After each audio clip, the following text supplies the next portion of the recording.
BYD의 성급한 한국 진출은 역시 이유가 있었습니다. 말 그대로 택가리만 해서 팔려다가 논란이 되고 있는데요. 그래서 싼 게 비지떡이라는 말이 나오나 봅니다.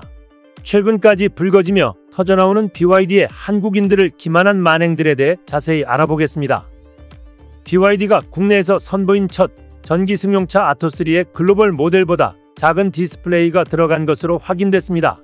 국내 안전 기준을 충족시키기 위함이라고 해명했으나 아토3 출고 지연과 부분 변경 모델이 출시됐음에도 구형 모델이 판매되는 것과 맞물려 한국 홀대 또는 재고떨이 의혹을 피하기는 어려울 것으로 보입니다. 9일 업계에 따르면 BYD는 국내에서 판매되는 아토3에 12.8인치 회전식 디스플레이를 적용했습니다. 일본, 유럽 등 글로벌에서 판매되고 있는 아토3에는 연식 변경 등을 거쳐 15.6인치 회전식 디스플레이를 탑재했는데 국내에서는 연식 변경 전 기준을 적용했습니다. 이 디스플레이는 사용자의 필요에 따라 디스플레이를 가로, 세로 방향으로 전환할 수 있는데 이는 BYD의 주요 마케팅 요소 중 하나입니다. 이에 대해 한 업계 관계자는 수입차 업체가 국내에 차를 들여올 때 국내 규정에 따라 일부 사양과 구성의 글로벌과 차이를 두기도 하지만 부분 변경 전 최신 모델의 주요 업데이트 사항인 디스플레이 크기 조절을 선택한 것은 아쉽다고 말했습니다. 관련 논란이 나오자 BYD 코리아 관계자는 운전자 시야 관련 국내 안전 기준에 따라 사이즈를 변경했으나 생산 시점 및 기본 모델 자체는 일본, 유럽에 나가는 차량과 동일하다고 해명했습니다. 그러나 BYD 코리아가 제시한 안전 기준 문제는 규제 사항도 아니고 더구나 테슬라 등 경쟁사들도 15.6인치 디스플레이를 적용한다는 점에서 군색한 변명이라는 지적이 나옵니다. 테슬라 모델 Y와 폴스타 4는 15.4인치 센터 디스플레이를 탑재했으며 심지어 테슬라 모델 XS는 17인치에 달합니다. 국토교통부 관계자는 차량 디스플레이 크기는 별도로 규정하고 있지 않지만 자동차 및 자동차 부품의 성능과 기준에 관한 규칙에 따르면 자동차의 앞면 창유리 및 운전자 좌석 좌우의 창유리 또는 창은 가시광선 투과율이 70% 이상이어야 한다는 규정은 있다며 우리나라의 경우 대규모 제작사는 자기 인증이 원칙이며 BYD는 대규모 제작사에 해당돼 규정에 관해 자기 인증을 진행한 상태라고 말했습니다. BYD 코리아가 출범할 당시 고객 만족을 최우선으로 내세웠던 것과 달리 제품 관련 논란이 계속되자 소비자들의 불만은 커지고 있습니다. 조인철 BYD 코리아 승용부문 대표는 BYD를 선택한 고객들의 기대에 부응하기 위해 차량 인도 전까지 최고 품질의 상품과 서비스 준비에 모든 노력을 다할 것이라고 밝힌 바 있습니다. 전기차 카페 등에서는 소비자들의 출고 지연에 대한 항의 글이 올라오고 있으며 BYD 코리아의 늦장 대응에 대한 지적도 이어지고 있습니다. 이에 BYD 코리아는 지난 7일 출고 지연에 대한 고객 보상으로 30만원 상당의 충전 크레딧을 제공하기로 했습니다. 문제는 이뿐만이 아닙니다. BYD 코리아가 전기차 아토3 보조금을 받기 위해 정부에 관련 자료를 제출했으나 내용이 부실해 퇴짜를 맞은 것으로도 확인됐습니다. BYD는 국산 전기차보다 저렴한 2천만원대 중후반 가격으로 국내 전기차 시장을 공략한다는 전략을 내세웠습니다. 이를 위해서는 꼭 세제 혜택과 보조금 등을 받아야 가능한 이야기였습니다. 그러나 BYD 코리아 측의 주먹구구식 일처리로 차량 인도 시기조차 결정하지 못하는 등 사전 계약자들이 피해를 보고 있습니다. 환경부 관계자는 9일 해당 업체에서 전기차 국고 보조금 평가와 관련된 기초 자료를 내지 않고 있다가 지난달 28일 관련 자료를 제출했다면서 하지만 자료가 부실해 보완해서 내라고 지시했다고 말했습니다. 이 관계자는 BYD 코리아가 보조금을 산정하기 위한 자료 등을 제출하지 않았다는 지적이 이어지자 환경부에 자료를 제출했다는 것을 강조하기 위해 부랴부랴 자료를 만들다 보니 내용이 부실해진 것 같다고 덧붙였습니다. 아토3가 국산 전기차와 경쟁하기 위해서는 가격 경쟁력이 우위에 있어야 합니다. 아직 국산 전기차가 기술과 성능 등에서 상대적으로 앞선 것으로 평가받고 있기 때문입니다.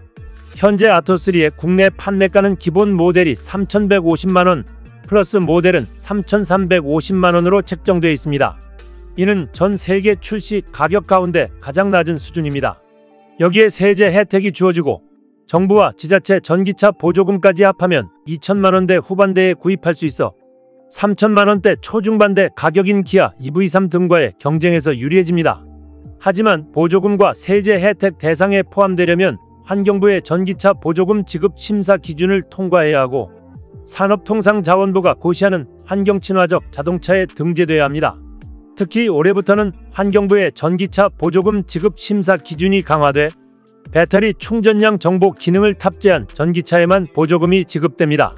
SOC는 전기차 배터리 충전에 대한 정보를 외부 충전기에 전송해 배터리 화재를 예방하는 기능을 합니다. 아토3에는 SOC 기능도 탑재되지 않았습니다. BYD 코리아는 환경부에 1년 이내에 소프트웨어 업데이트로 해당 기능을 탑재한다는 확약서를 제출한 것으로 알려졌습니다. 하지만 아토3가 관련 자료를 다시 제출하더라도 보조금 규모가 곧바로 확정되지는 않을 것으로 보입니다. 환경부 관계자는 아토3처럼 친환경 자동차로 등재되지 않은 차량에 보조금을 준다는 것은 이치에 맞지 않는다면서 일단 산업부에 등재 고시가 되고 그런 것까지 확인한 뒤에야 보조금 규모 등이 정해질 수 있을 것이라고 말했습니다. 산업부의 친환경차 목록에 등재되려면 한국에너지공단에서 실시하는 연비 테스트를 거쳐야 하는데요. 해당 테스트는 25도 기온에서 차량 주행 테스트를 해 산출한 연비의 0.7을 곱해 구하게 됩니다.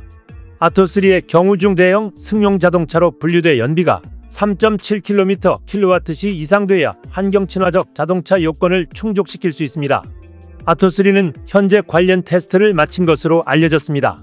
이후 약 2주가량 걸리는 데이터 분석이 끝나면 최종 연비가 확정될 것으로 보입니다. 에너지공단 관계자는 중국산 전기버스가 이미 들어와 있지만 아토3는 국내에 처음 출시되는 중국산 전기 승용차여서 연비 검증을 충분히 해보려 한다면서 연비 분석의 시간이 많이 걸릴 경우 산업부에는 4월 이후에나 최종 검증 결과가 전달될 수도 있다고 말했습니다.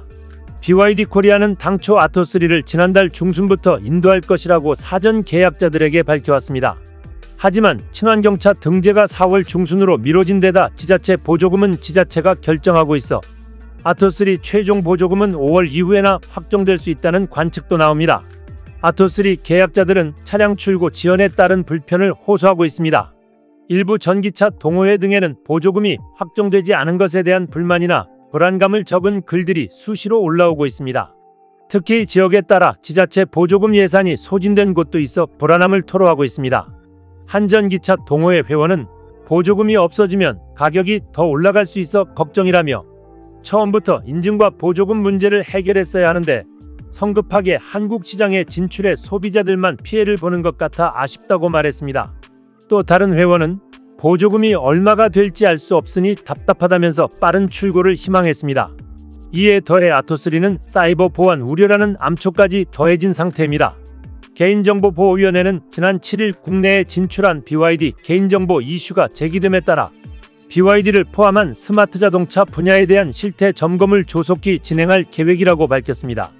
현재 생산되는 BYD 전기차는 대부분 2단계 수준의 자율주행 시스템을 장착하고 무선통신망과 연결돼 있어 고객이 입력한 정보를 빼낼 수 있는 것으로 알려졌습니다. BYD 코리아는 개인정보 처리 방침과 이용자 매뉴얼 등의 개선 작업에 이미 착수했으며 국내에서 제품 출시 전까지 개인정보보호법을 충실히 반영할 계획임을 개인정보위원회에 알린 것으로 전해졌습니다. 이번 모델이 중국 현지의 페이스리프트 모델이 아닌 사실상 구형 모델이라는 점에서 신뢰를 잃게 된 모양새입니다. 게다가 보조금 지급 미지수와 개인정보 이슈 문제까지 터지며 악재가 겹치는 상황입니다. 특히 중국 브랜드에 대한 불신이라는 장애물을 뚫고 한국 시장에서 선택받을지 관심이 쏠리고 있습니다. 중국아, 한국 시장에서 버티려면 노예근성은 버리고 와라. 이상 시온TV였습니다.